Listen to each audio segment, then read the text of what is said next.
तो हेलो बच्चों, आ चुके हैं आज हम फिर से वापस लेकर chapter number 1 chemical reaction and equation का पार्ट 2। पार्ट 1 में हमने ये सीख लिया था कि what is chemical reaction, what is chemical equation, characteristics of chemical reaction और chemical reaction in everyday life. तो हमने पार्ट 1 में केमिकल रिएक्शन से केमिकल इक्वेशन बनाना सीख लिया था। जिन बच्चों ने पार्ट 1 नहीं देखा है वो लिंक हमारी डिस्क्रिप्शन में है पार्ट 1 की, उसे एक बार जाके विजिट कर ले, क्योंकि फिर पार्ट 2 आपको तभी समझ में आएगा। ठीक है, तो पार्ट 2 में आज हम देखने वाले हैं जो हमने केमिकल रिएक्शन से केमिकल इक्वेशन बनाई थी उनकी बैलेंसिंग। अब सबसे पहला सवाल सभी बच्चों के मन में आता है कि सर हमें जरूरत क्या है केमिकल इक्वेशन को बैलेंस करने की, जैसी है वैसे भी तो छोड़ सकते हैं। Why do we need to balance a chemical equation? तो बेटा जरूरत है एक केमिकल इक्वेशन को बैलेंस करने की। क्यों जरूरत है? For satisfying law of conservation of mass. Law of conservation of mass को आपने क्लास 9 के chapter number 3 atoms and molecules वाले चैप्टर में पढ़ लिया होगा। नहीं पढ़ा है तो मैं यहाँ पर एक और बार आपको समझा देता हूं। तो हमें केमिकल इक्वेशन को बैलेंस करने की आवश्यकता पड़ी रही है, किसको सेटिस्फाई करने के लिए? Law of conservation of mass को सेटिस्फाई करने के लिए। क्या है law of conservation of mass? According to this law the total mass of reactant, reactant मैं बता चुका हूं आप सब बच्चों को, रिएक्टेंट क्या होते हैं? वो सबस्टांसेस जो केमिकल रिएक्शन में क्या करते हैं बेटा? पार्टिसिपेट करते हैं, उन्हें हम क्या कहते हैं? रिएक्टेंट। तो और प्रोडक्ट्स क्या होते हैं? जो हमारी केमिकल रिएक्शन में फॉर्म होती है। ठीक है, तो आपका जो लॉ ऑफ कंजर्वेशन ऑफ मास है वो हमसे कहता है कि टोटल मास ऑफ रिएक्टेंट हमेशा इक्वल होता है बेटा किसके? टोटल मास ऑफ प्रोडक्ट के। और इसे दिखाने के लिए हमें केमिकल इक्वेशन को करना पड़ता है बैलेंस। कहीं कहीं आपको law of conservation of mass ऐसे भी लिखा दिख जाएगा, according to this law mass can neither be created और nor be destroyed during a chemical reaction. वो भी सही है, ठीक है, लेकिन आप इस तरीके से लिखते हैं तो ज्यादा बेटर लगेगा आपके आंसर में। ठीक है, तो हमें केमिकल इक्वेशन को क्यों बैलेंस करना पड़ता है बेटा? For satisfying law of conservation of मास, जो कि हमसे क्या कहता है कि टोटल मास ऑफ रिएक्टेंट हमेशा बराबर होता है किसके? Total mass of product. ठीक है, तो इतनी बात आप सबको समझ में आ गई। तो हम बैलेंस केमिकल इक्वेशन को तो बेटा क्या कहते हैं? बैलेंस्ड केमिकल इक्वेशन कहते हैं, लेकिन अनबैलेंस को हम अनबैलेंस नहीं कहते हैं। अनबैलेंस केमिकल इक्वेशन को हम क्या कहते हैं बेटा? ये नया वर्ड है, अच्छे से समझ लीजिए, बुक में भी नहीं मिलेगा शायद आपको।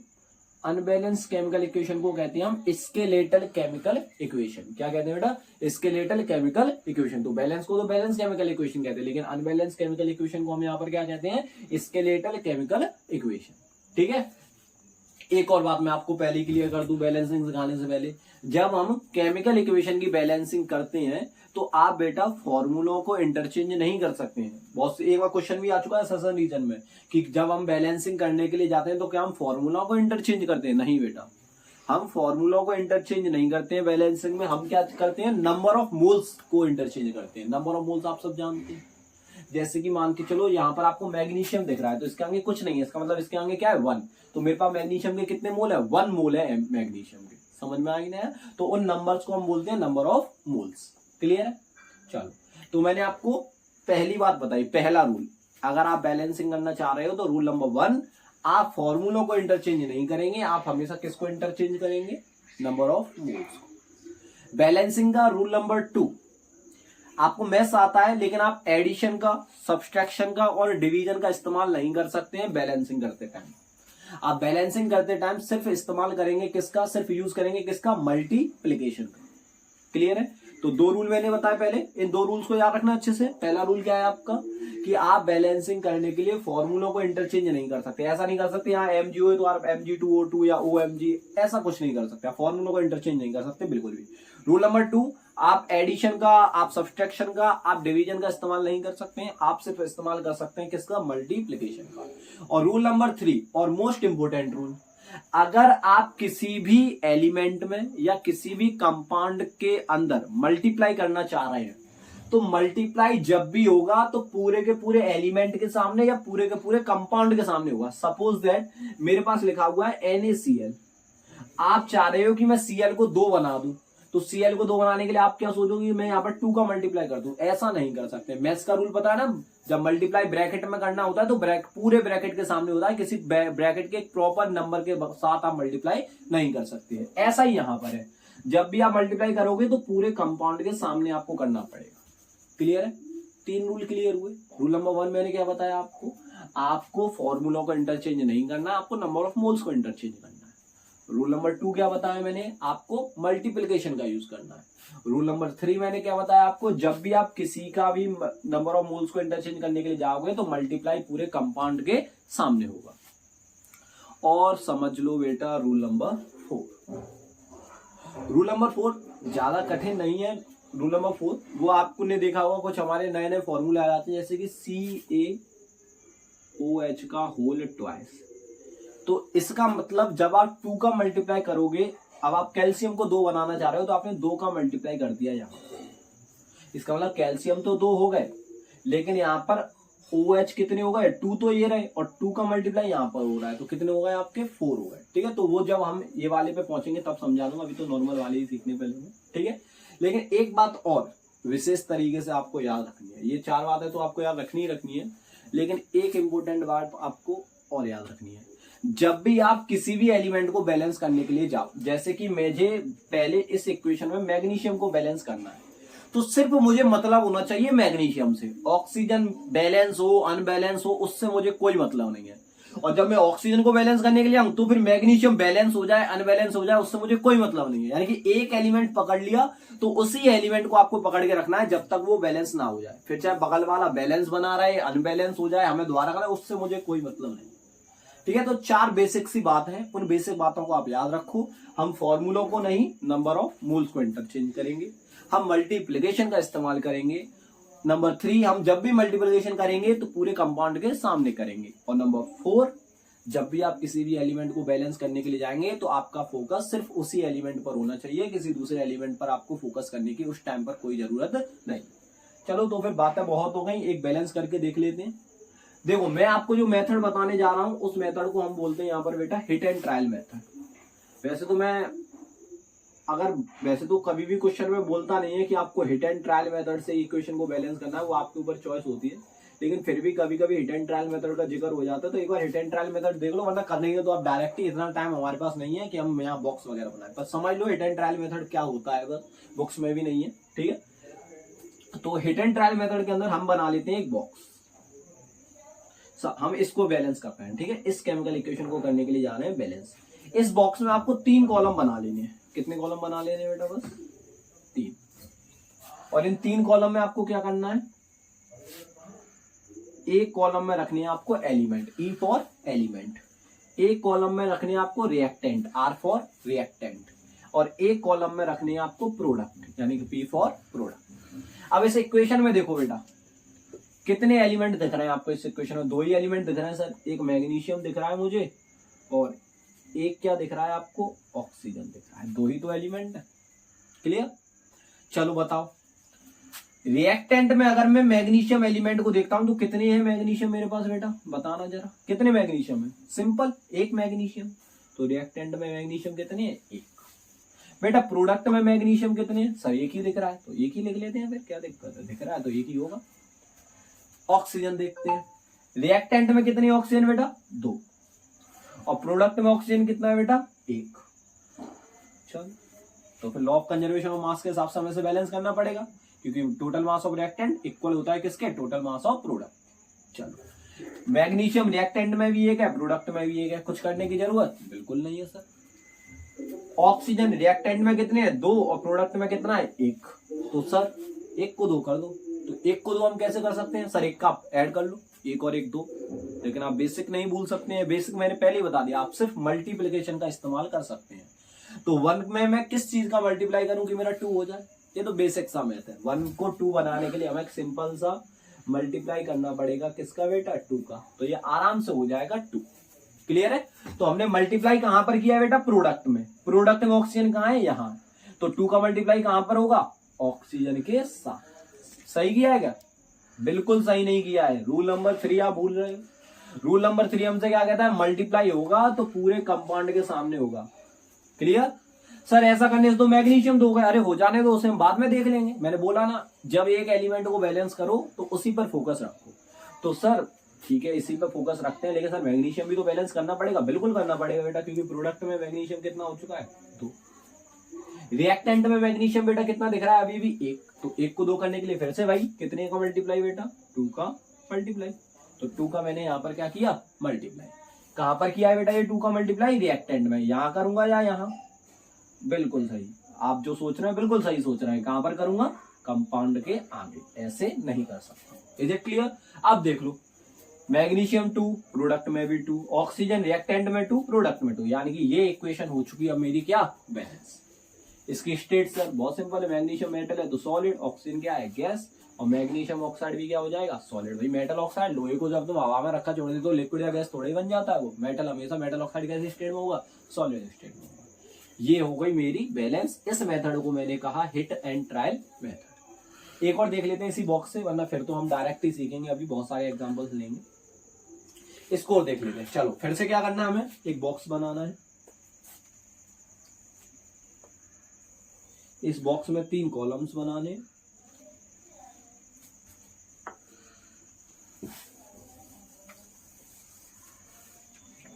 क्या करना है बेटा, हमें एक बॉक्स बनाना है। उस बॉक्स में 3 कॉलम्स रखने हैं। एक में रखना है आपको एलिमेंट, एक में रखना है रिएक्टेंट और एक में रखना है प्रोडक्ट। चलो एलिमेंट कितने दिख रहे हैं बेटा इस इक्वेशन, मुझे 3 दिख रहा है।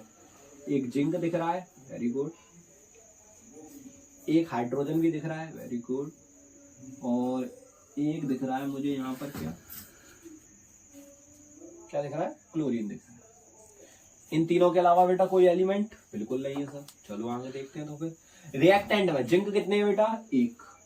प्रोडक्ट में जिंक कितना है बेटा, 1 ही है, वेरी गुड। रिएक्टेंट में हाइड्रोजन कितने हैं बेटा, 1। प्रोडक्ट में हाइड्रोजन कितने बेटा, 2 है। अभी तो सब लिख लो, बैलेंसिंग बाद में देखते हैं, ठीक है। क्लोरीन पे आते हैं। क्लोरीन रिएक्टेंट में कितना है बेटा, 1। प्रोडक्ट में कितना है बेटा, 2। ठीक है सर, जिंक तो 1 1 दिख रहा है, लेकिन हाइड्रोजन मुझे एक तरफ 1 दिख रहा है एक तरफ 2, तो 1 को 2 करने के लिए कितने का मल्टीप्लाई हो जाता है बेटा, 2 का। तो यहाँ पर मैंने हाइड्रोजन के कौन से वाले 2 में मल्टीप्लाई किया, रिएक्टेंट साइड वाले हाइड्रोजन, ये रहा रिएक्टेंट साइड वाला हाइड्रोजन। तो कितने का मल्टीप्लाई हो गया बेटा यहाँ पर, 2 का। H2 नहीं कर सकता, पूरे कंपाउंड के सामने मल्टीप्लाई करना पड़ेगा, ठीक है। लेकिन सर ऐसा करने से क्लोरीन भी रिएक्टेंट में कितने हो गए आपके, 2। क्लियर है, कुछ करने की जरूरत है क्या, देख लो एक बार। जिंक रिएक्टेंट में 1, प्रोडक्ट में भी 1, वेरी गुड। हाइड्रोजन रिएक्टेंट में 2, प्रोडक्ट में भी कितनी है, 2, ठीक है। और क्लोरीन रिएक्टेंट में भी 2 और प्रोडक्ट में भी 2, सब कुछ हो गया आपका बैलेंस। यानी कि ये हो गई मेरी बैलेंस्ड केमिकल इक्वेशन। समझ में आया? चलो तो फिर जादू करते हैं और चलते हैं अपने नेक्स्ट एग्जांपल। तो चलते हैं कुछ एग्जांपल्स की तरफ। इनको हम डायरेक्टली सॉल्व करेंगे, तो हमारे पास इतना एग्जाम में टाइम नहीं होता कि हम बॉक्स बनाते जाए वहां पे, तब हम बैलेंसिंग स्टार्ट करें, ठीक है। तो इनको हम कुछ जल्दी से बैलेंसिंग करना सीख लेते हैं।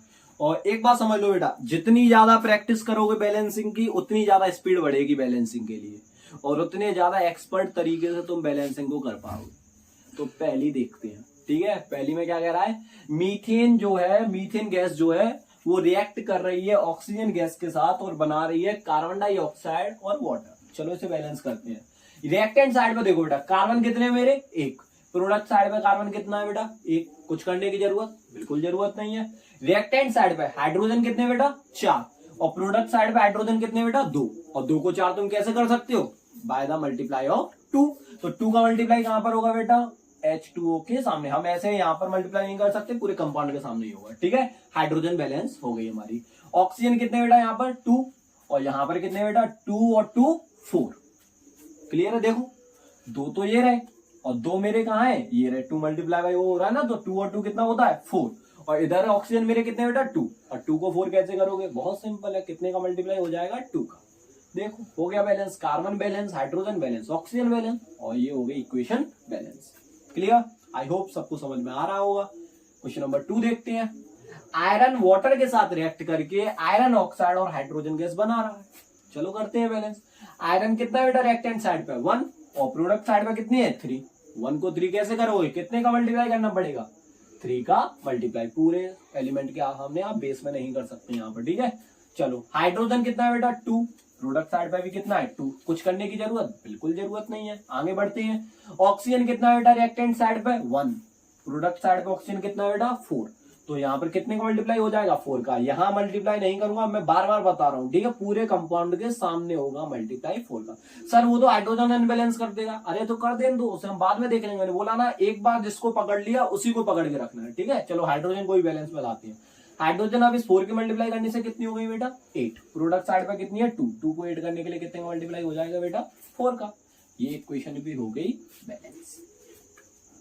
चलो फटाफट से आगे देखते हैं।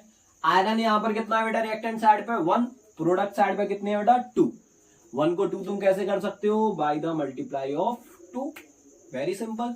सल्फर देखते हैं, सल्फर कितने हो गए बेटा यहाँ पर 2, प्रोडक्ट साइड पे भी तो कितने हैं 1 और 1 2, कुछ करने की जरूरत कोई जरूरत नहीं है।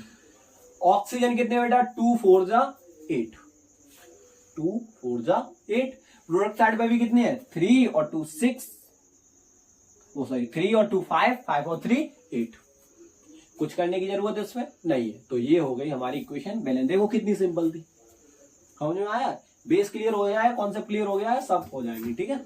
आगे देखते हैं फिर फटाफट से। ये वाली कौन सी है, आयरन रिएक्ट कर रहा है ऑक्सीजन के साथ और बना रहा है आयरन ऑक्साइड। रिएक्टेंट साइड पे बेटा आयरन कितना दिख रहा है आपको 1, प्रोडक्ट साइड पे कितना दिख रहा है 2। 1 को 2 कैसे करना है, बहुत बार कर लिया, अब तो कितने का मल्टीप्लाई हो जाएगा 2 का। ऑक्सीजन देखते हैं बेटा, रिएक्टेंट साइड पे कितना है यहाँ पर 2 और प्रोडक्ट साइड पे कितना है 3। सर ये तो बड़ी समस्या है, कोई समस्या नहीं है। 2 और 3 को मल्टीप्लाई करके तुम कैसे इक्वल कर सकते हो, जहां 2 है वहां कितने का मल्टीप्लाई बेटा 3 का, और जहां 3 है वहां कितने का मल्टीप्लाई बेटा 2 का। हो गई, देखो दोनों 6 6 हो जाएंगे। तो 3 यहां पर था तो कितने का मल्टीप्लाई 2 का। मैंने बोला ना उसी पे फोकस रखो, आयरन से मतलब मत रखो अभी, ठीक है। जहां 3 था वहां 2 का मल्टीप्लाई, जहां 2 था वहां 3 का मल्टीप्लाई। हो गई, ये बहुत बार आएगा बेटा 2 और 3 रिएक्टेंट प्रोडक्ट साइड पे। तो जहां 2 हुआ करे वहां 3 का मल्टीप्लाई कर लो, जहां 3 हुआ करे वहां 2 का मल्टीप्लाई कर लो, 6 6। लेकिन सर ऑक्सीजन तो हो गई बैलेंस, लेकिन सर आयरन हो गया अनबैलेंस। आयरन प्रोडक्ट में कितना हो गया 4, रिएक्टेंट में कितना है 2। तो बेटा दिक्कत वाली बात थोड़ा ही है, 2 को 4 करना कोई बड़ी बात थोड़ा ही है। 2 का मल्टीप्लाई कर दो यहाँ पर 2 के साथ, और ऐसे 2 2 लिखने से बढ़िया तो एक सर हम 4 ही लिख लेते हैं, बिल्कुल हो जाएगा। तो ये हो गई हमारी बैलेंस।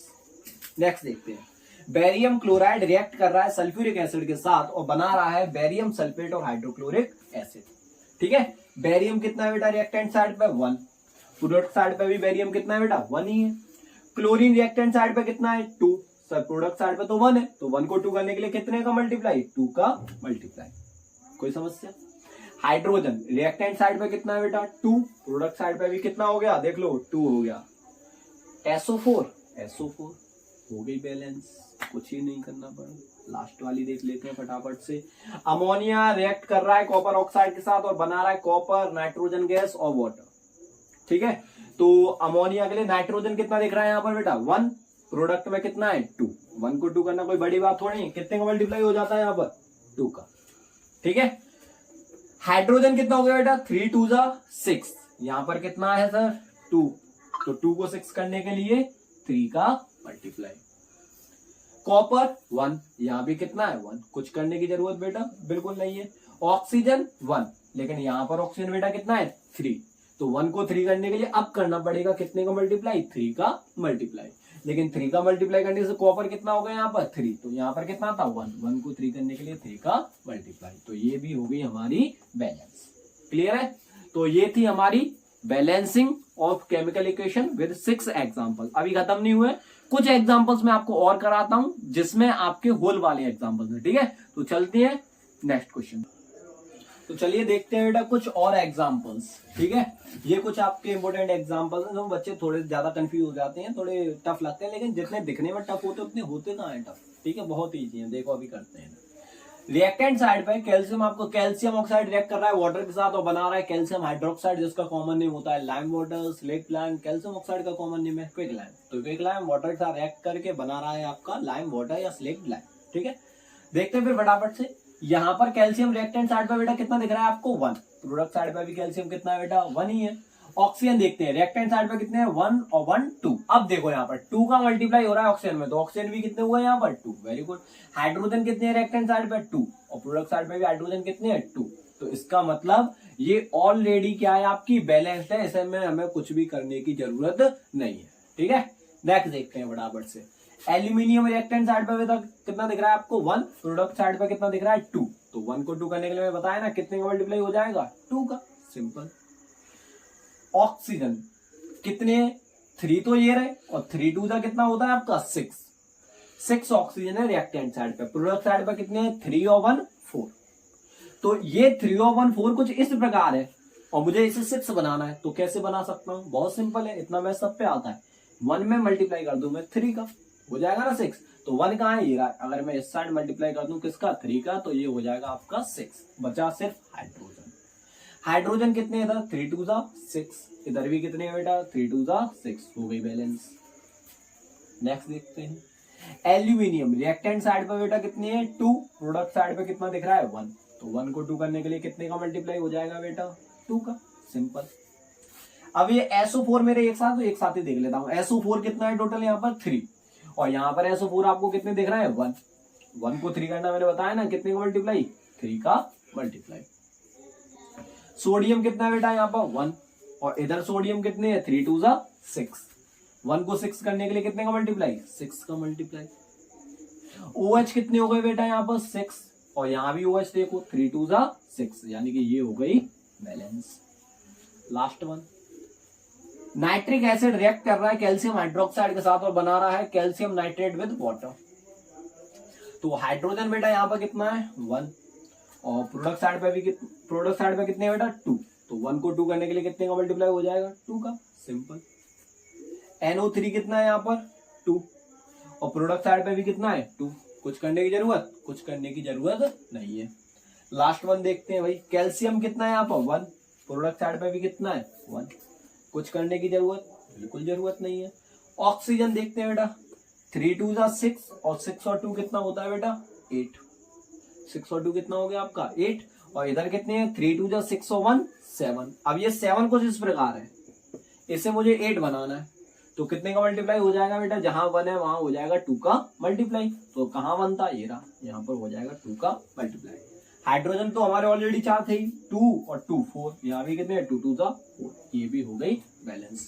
ठीक है, तो इसी के साथ हमारा इस चैप्टर का पार्ट 2 होता है खत्म।